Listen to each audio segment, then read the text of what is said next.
Hi M&Ms, welcome back to another episode of Murder and More. As always, I am your host, Kira.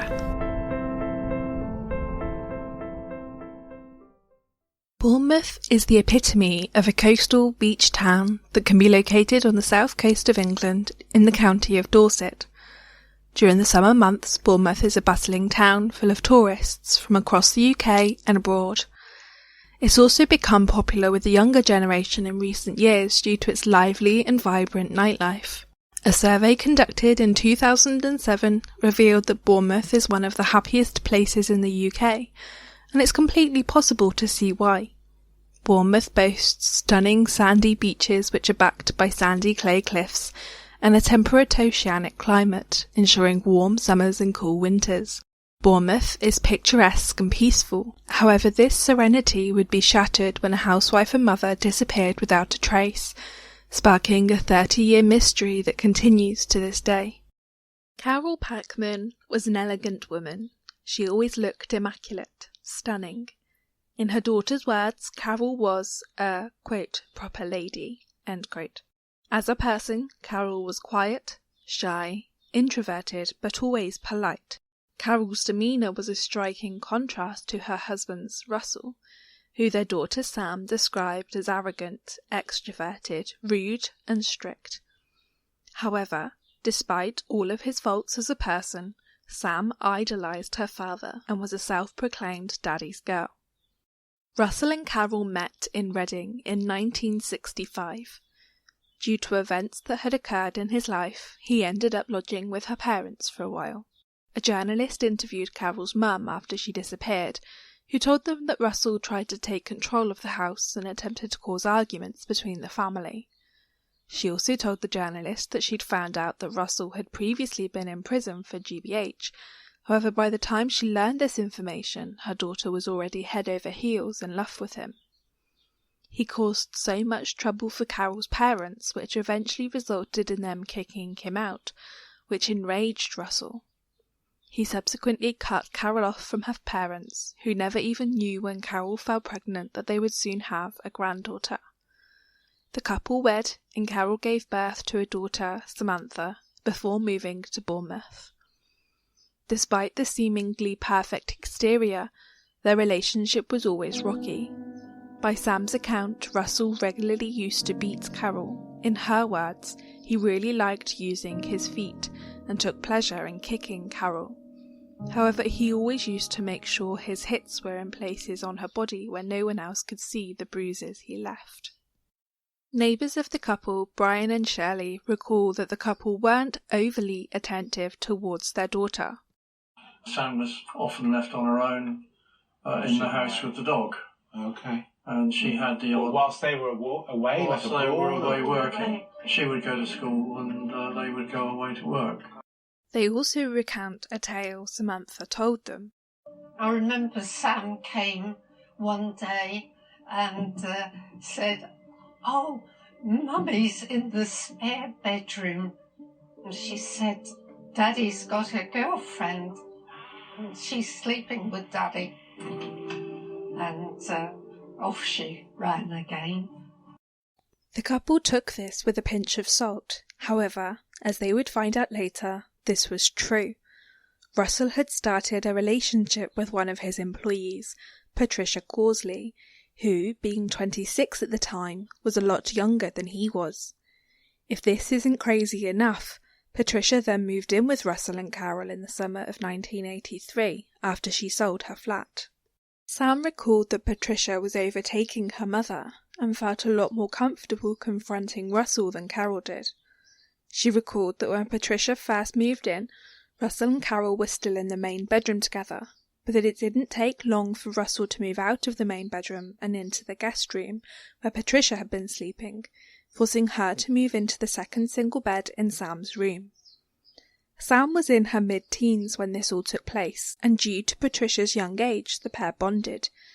Despite being in separate rooms, when Patricia believed Sam to be asleep, she would get out of bed and sneak across to the guest room in order to be with Russell. Sam was also asked on several occasions to act as a lookout for her father and Patricia, and to warn them if Carole had arrived home. One of Russell's clients, Anthony John, first met Carole properly at a dinner party the couple hosted at their house. He attended with his wife, however they didn't really know many people there. And as the meal moved on, there was a certain amount of ladies sitting in people's laps.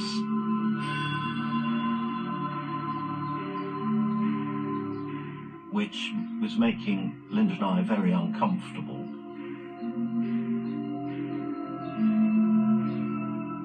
There was a late arrival of a lady that I now believe to be Patricia Causley. When the whole dynamic in the room very quickly changed. At one point, Carole was sitting on Russell's lap, but then Patricia moved into her place, and there was a very sudden change in the atmosphere. The whole scenario made Anthony wonder if the couple were swingers, and remarks that at the time, if they were swingers, he didn't believe that Carole was an unwilling participant. About 6 months before Carole disappeared, Sam told her about an affair her father had had back in 1976, which enraged Russell. In Sam's account, he got out of the car, came into the house and into Sam's room, who was in bed. He got her out of bed and put her over his knee and proceeded to spank her with his slippers, which she says were leather but had a solid heel on them. After 8 or 9 times, Sam fell off his knee, so with his nails he picked her up by the scruff of her neck and put her back on his knee and started the process from the beginning. When he was finished, he threw her across the room and into the wardrobe before sending her to sleep on the floor of the study for the night. The following morning, Sam went downstairs and her mother acted like nothing had happened. This confused and upset Sam, causing her to run away and spend some time in a children's home. She made a statement to the police against her father, however Russell reached out to her and pleaded with her not to make the allegation.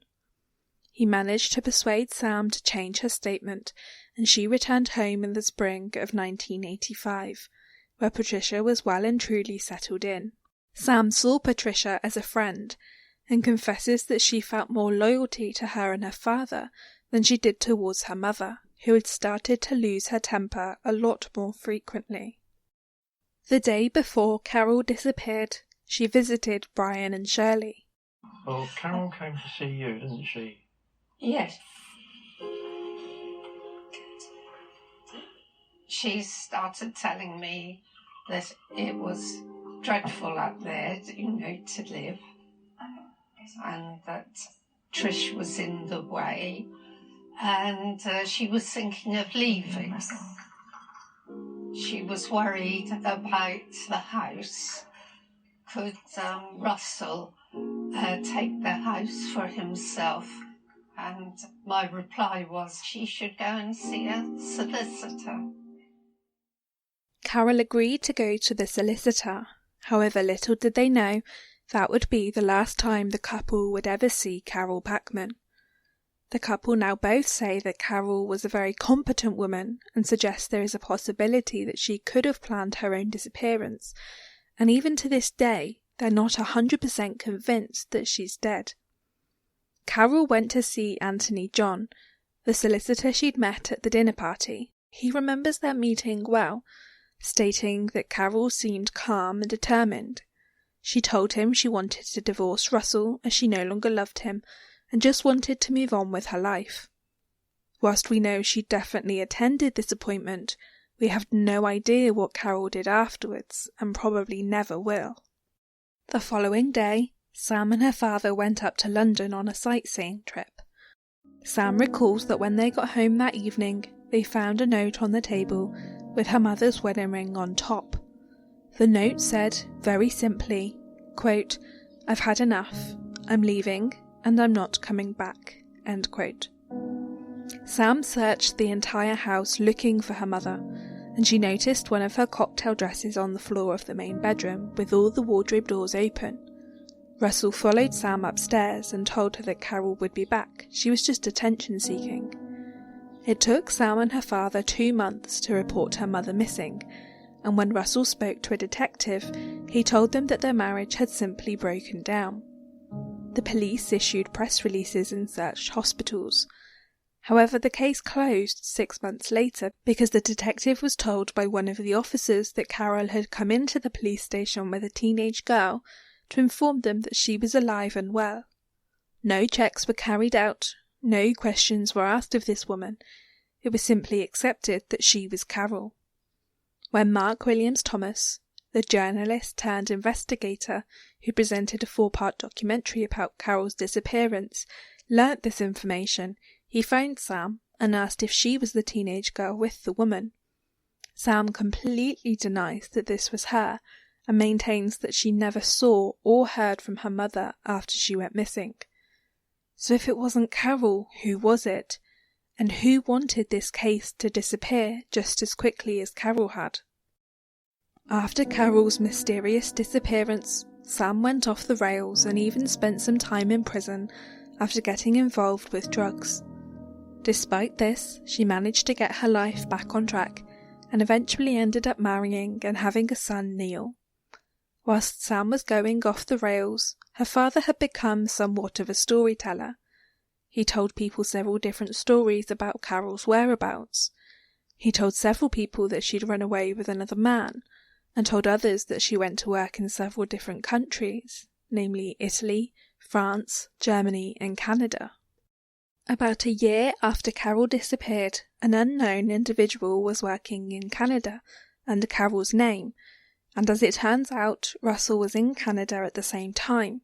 Carole and Russell had in fact worked in Canada at some point during their relationship, so they knew the area and made friends over there. When Mark discovered this information, he went to Canada himself and spoke to Tony, who was a friend of the couple when they worked over there, and then subsequently had contact with Russell when he went back in 1986. Tony told Mark that Russell turned up at his office one day, completely out of the blue, asking for a job. Tony told him there wasn't a job out there for him and asked where Carole was. Russell told him that she was working in Italy, to which Tony joked that him and his friends had started to wonder if Russell had done away with her. Russell replied to this with, quote, "Haha, that would have been a good idea," end quote, which made Tony start to speculate that maybe something sinister had actually happened to Carole. Russell finally managed to find a job, and Patricia found a job where Carole had previously worked, but she was working under Carole's name. 2 months after Patricia began working there, immigration officers walked into the office one day and asked Patricia to accompany them. Patricia admitted that she wasn't Carole, however denied using her identity. She was asked by Canadian immigration to leave the country voluntarily, and they failed to notify British authorities. Despite fraud being a criminal offence, Canadian police decided not to bring charges against Patricia. By 1990, Russell and Patricia were openly living together as a couple, and Russell had even gone as far as to adopt Patricia's surname, now making him Russell Causley. Sam says Russell was very flashy and lived a lavish lifestyle. Showing off what he had was his way of making himself feel more important than everyone else. She also describes her father as controlling and narcissistic, and says that he enjoyed dominating over women. Friends describe Russell as social and pleasant company, but also note that he was very materialistic. As was in Russell's nature, he wanted to try and impress his lawyer, Anthony Hackett-Jones, and would regularly take him on expensive meals and even paid for a holiday for him. In 1993, Russell asked Anthony to plan a sailing trip across to France for him and Patricia. Anthony hired a 40-foot yacht, although he needed another person to help sail the boat. The pair said they'd found someone to help, but when Anthony met her, he said she was a young woman who hated sailing and had been bullied into helping by the pair. The woman was a friend of Patricia's, Christine Dwyer. No one could have known that a simple sailing trip would turn into a story that defies understanding. They left Southampton, but it became apparent to Anthony that they wouldn't get to France until the following morning, and he was exhausted, so they moored up at St. Peter Port, a harbour in Guernsey. Russell was furious about this and informed Anthony he wanted to take the boat out, and according to Anthony they had a slight disagreement about it. Anthony says he went to bed and Russell, Patricia and Christine stayed up. At some point that night, again according to Anthony, Patricia knocked on his door and told him Russell was sailing the boat and that they were well away from the harbour. Anthony attempted to regain control of the yacht, but in the end decided it was easier to just leave them to it and went back to bed. Patricia knocked on Anthony's door again a few hours later in the early hours of the morning, in a blind panic, saying that they'd lost Russell and she believed he'd gone over the side of the boat. She said she'd been down below and came back up to see how he was, and he was nowhere to be seen. They instantly put out a mayday call to get a lifeboat sent out. An extensive search was undertaken to try and locate Russell, but it came up completely empty. Russell was recorded as lost at sea and presumed dead. Guernsey police initiated an investigation into the disappearance and presumed death of Russell Causley. A former detective, Phil Fuller, says he met with Patricia, who he presumed to be Russell's wife, and described her behaviour as inconsistent. He recalls that one moment she was hysterically crying, and the next she was coherently telling him all the details. He told Mark that his normal experience is that getting people out of the hysterical phase is typically an arduous task, and this caused him to suspect that Patricia wasn't being truthful. The following day, Patricia, Anthony and Christine left the hotel in Guernsey and made their way to the airport to fly back to Southampton. This increased Phil's confusion.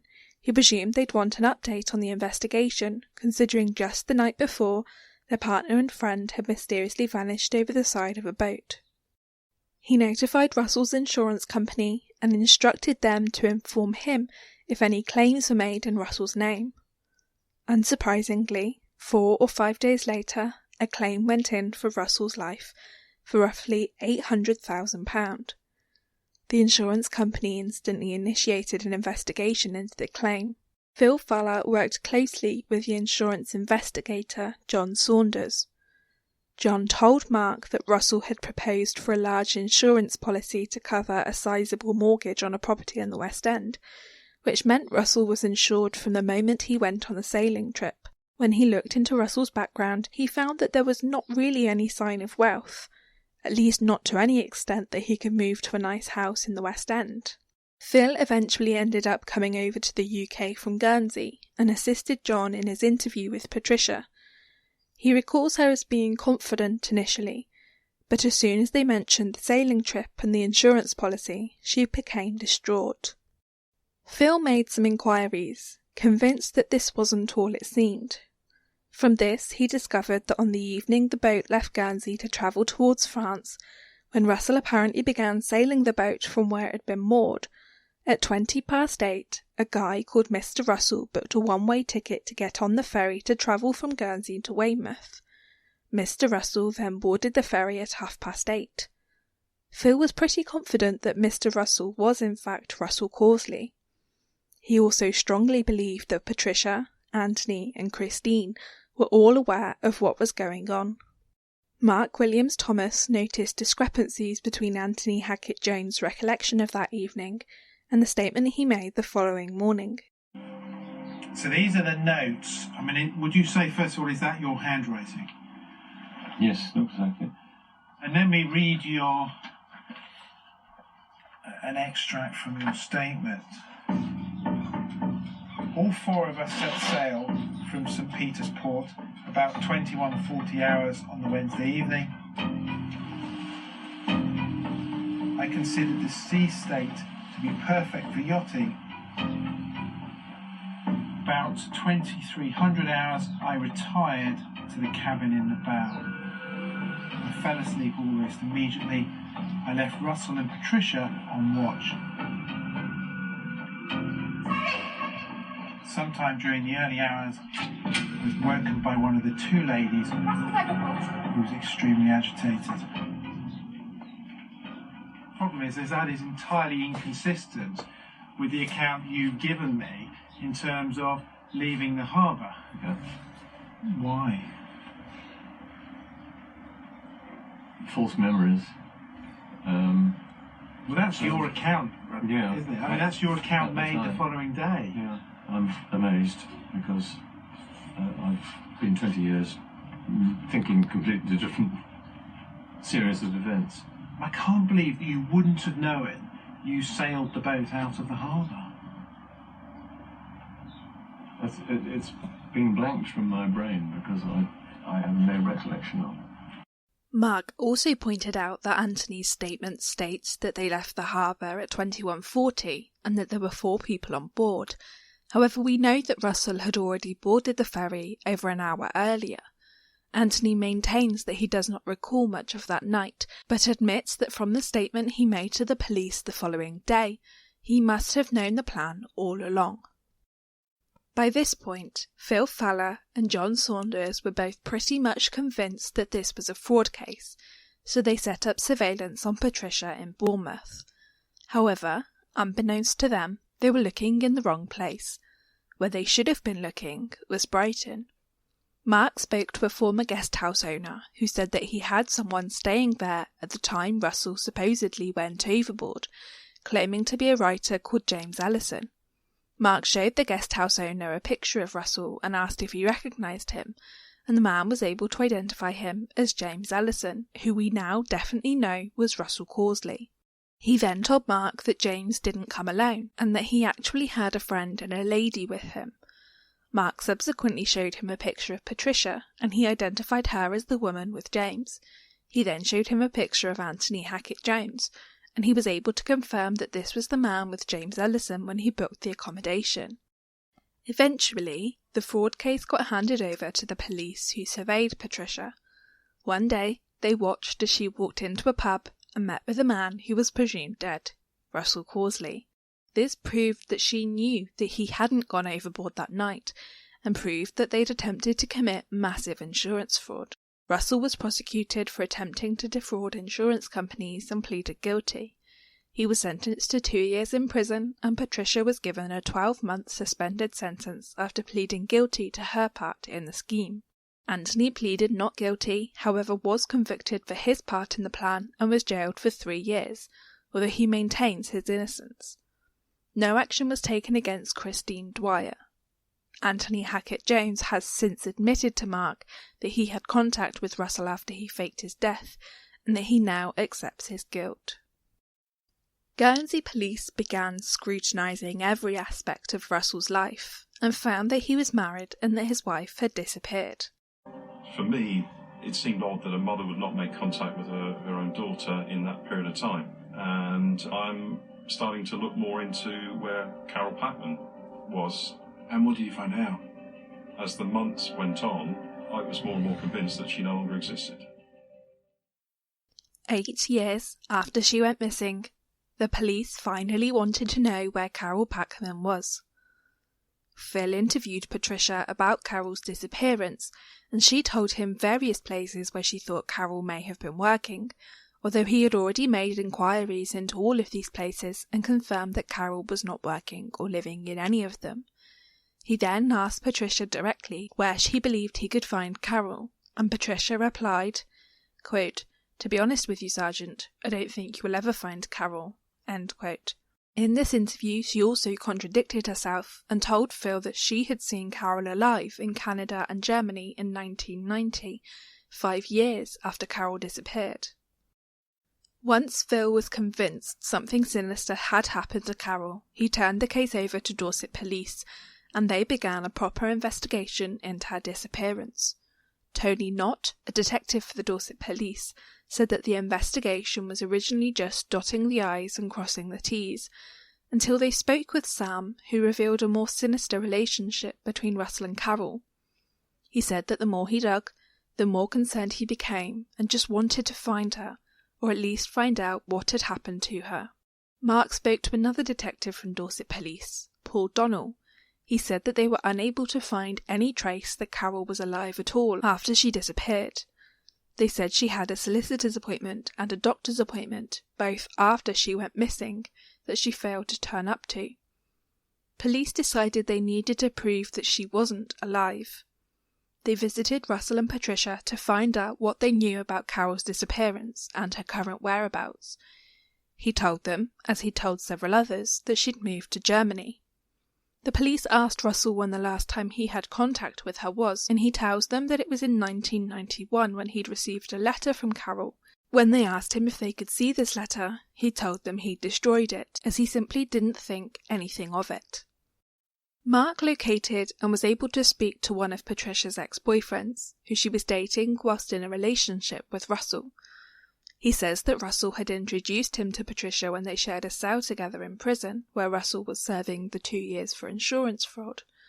After that, the guy, who requested to remain anonymous for the sake of his family, grew closer with Patricia and formed a relationship with her. Patricia even ended up moving in with him, despite Russell still very much being in the picture.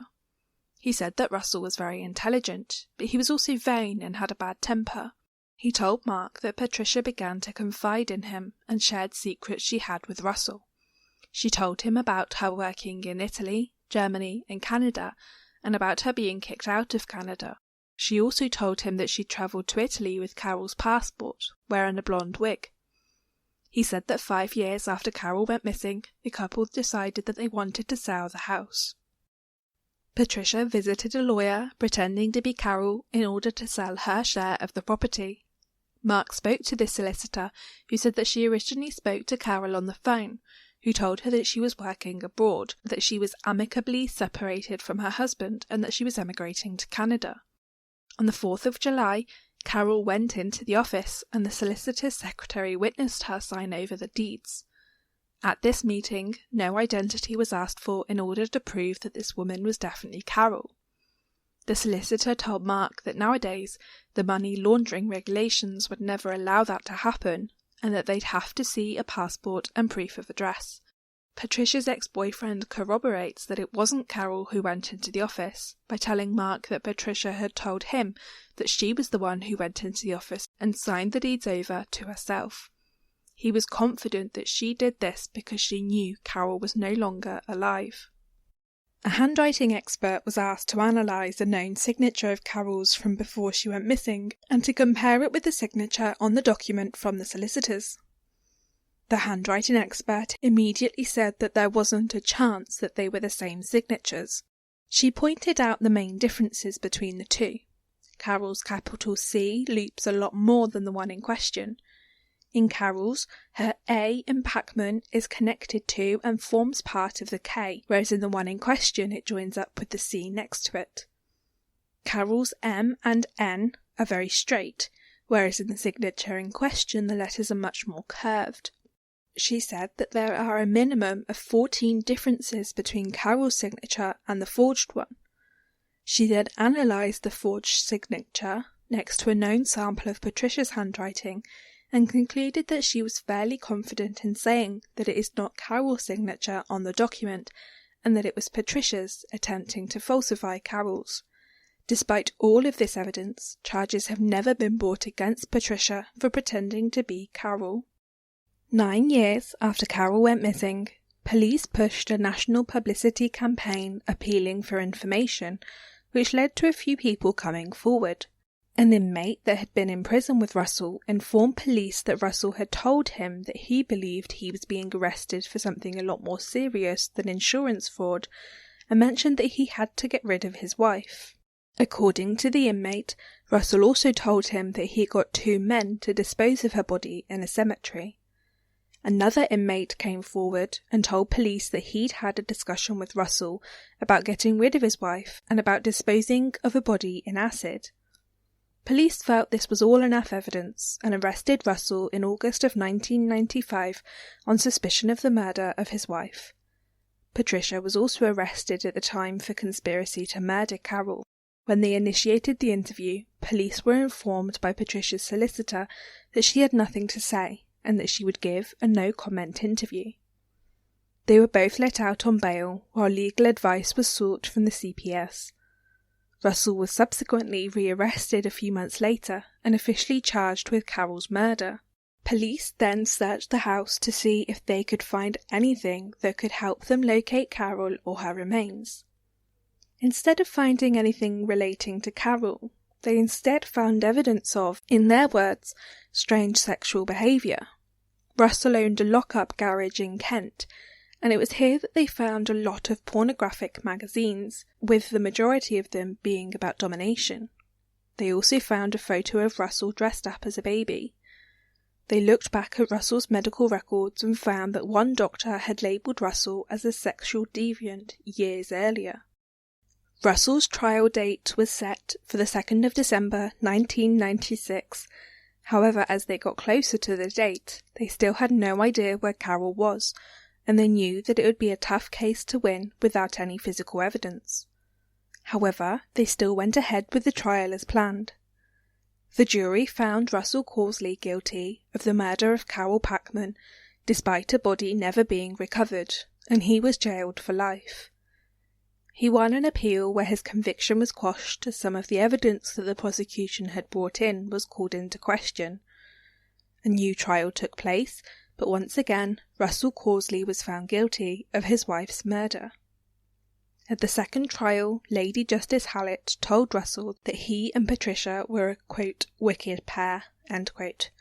Russell was subsequently sent back to prison to serve a life sentence. In the summer of 2014, Patricia broke off her relationship with Russell, which prompted him to write a series of letters to her from jail. The contents of the letters are so sensitive that they've never been released to the public. However, Sam's son Neil was able to acquire these letters. The first letter says, quote, "As I cried in your arms before you disappeared forever, did nothing of our love and time together come to mind? Obviously not.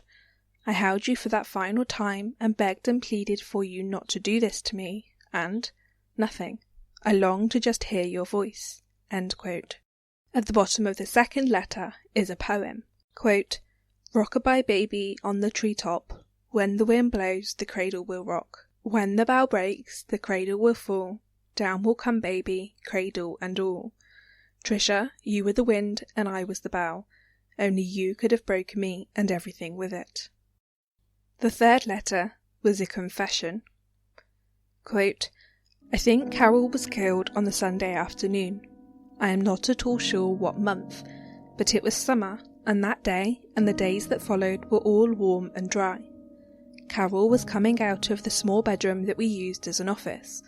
Something was said by her about Samantha or Trisha, and I hit her. I then used a tie to cut off her airways. There was no sound from her, nothing.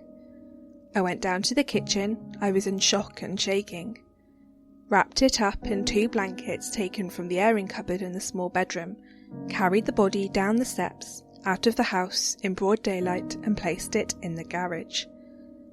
First idea was to drive the body far, far away, but all too often one reads of a dog walker or rambler stumbling across dead bodies. The solution came to me as I sat looking out of the window.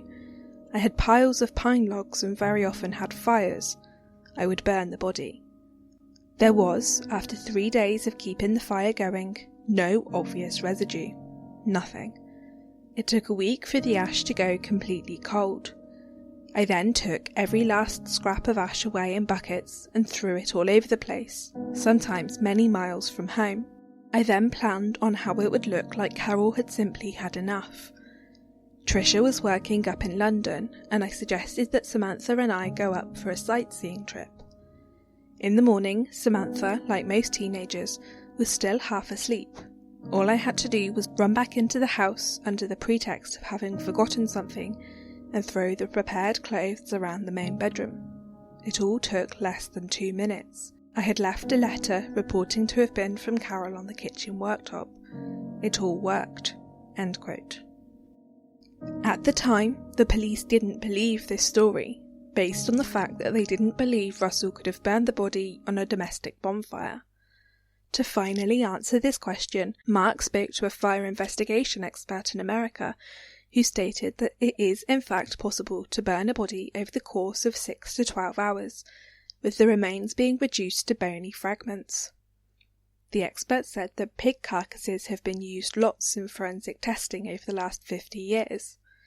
Mark decided he needed to prove, once and for all, if it's possible to burn a human body on a domestic bonfire. He found a pig carcass that weighed a little bit more than Carole did when she disappeared and wrapped it up in a blanket. He then made a bonfire using pine wood, as Russell said he did in his letter. After 5 hours of the experiment, there really wasn't a lot left of the carcass at all, and what was left was so badly burnt that it almost camouflaged with the wood. After just 12 hours of burning, there was just a pile of ashes and several small bone fragments. This concludes that it's entirely conceivable that after 3 days, which Russell claims is how long he burned Carole's body for, there would be no bone fragments and it would be just a pile of ash. Russell also admitted in this letter that it was Patricia who went in to sign the house over to her name pretending to be Carole. He said that she wore a cheap blonde wig and had no fear of being caught out by the real Carole turning up, presumably because she knew Carole was deceased. The police visited Russell in prison, where he told them that he stood by what he said in the letter and that it was all the truth. He also gave them the name of one of the locations where he supposedly got rid of the ashes. However, police have done nothing with this information, as he's a proven liar and it's really all just hearsay. Russell named a golf course as one of the locations, however it's such a vast area that it would be completely impossible to search and actually find anything, unless Russell pinpointed the exact location he dumped the ashes. Desperate for answers, Mark went back to the family home to see if there were any human remains in the garden, even though it's 30 years later and the chances of finding anything were minute. They cordoned off the area in the garden that Russell claimed the fire took place and used specialist equipment in an attempt to locate the exact area a fire would have been. They found a piece of ground where they believed a fire took place and began excavating it. Everything they dug up was taken back to their office, where it was washed to get rid of any soil, which left them with just the solid bits that may have been bone. The analysis took place, however the bone fragments they found only belonged to animals. Over all of these years, Russell has refused to speak to his daughter, which infuriates her, as all she wants is answers, and to finally be able to lay her mother to rest. At some point during the investigation, Mark finally received a letter from Russell, who refused to cooperate, however answered a question that Mark hadn't put to him. Why? Quote, "The answer is simple. I fell in love. Totally, utterly, completely. I would give anything, even now, to hear Trisha's voice again, just one more time. I committed this awful, evil act for that emotional, overpowering feeling. It was all for nothing, and the price I've paid and still paying is nowhere near enough. Someone asked me last year, has it helped to finally confess, to get it off your chest and mind? I replied no. I said today to the police I can see everything I did all those years ago as closely as if they were but yesterday." End quote. After the search, Russell told Mark via his solicitor that he was no longer cooperating and that Mark was harassing him. However, a while after this, Mark received a phone call from Russell's lawyer, who told him that Russell had sent him a letter. The solicitor emailed the letter over, which stated, quote, "The whole account of how I disposed of the body, the fire up to the bank, was false. How did I dispose of the body? The experts, in all probability, were quite correct to doubt that I could have destroyed the body of my poor wife by means of fire. I chose to state that I had achieved this feat simply due to not wanting the body exhumed from its resting place, which is both beautiful and peaceful, so let it be." End quote. With this letter, Russell also included an updated confession.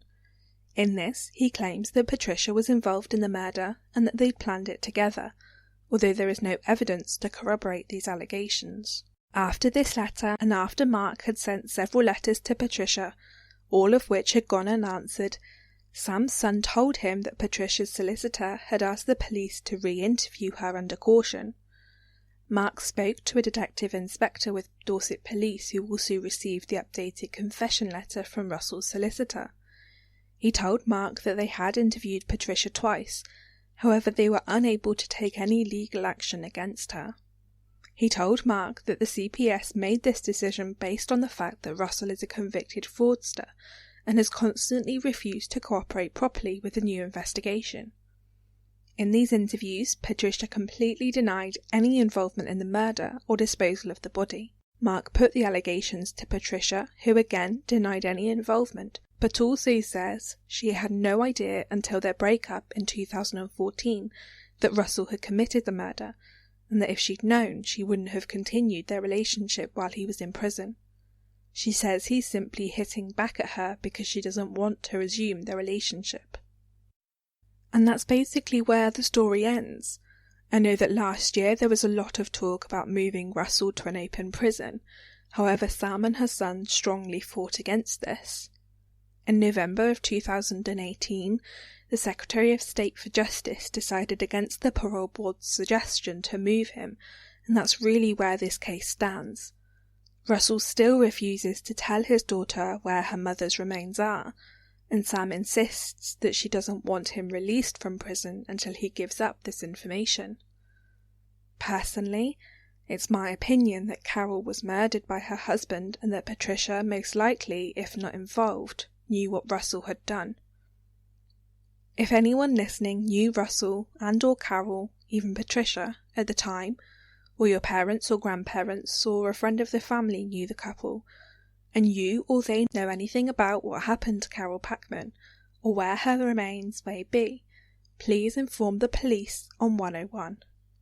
Let's provide a daughter who's been grieving for her mother for 30 years the opportunity to finally lay her to rest, and let's give this poor woman and her family the closure they so desperately deserve.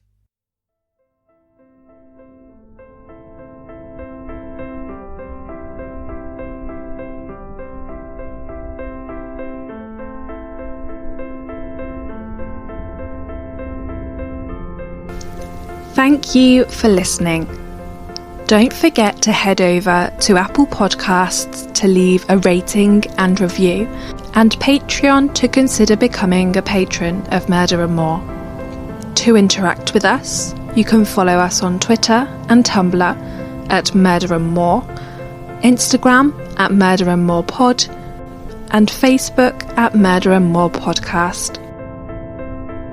Have a great week, and I'll see you all next week for another episode.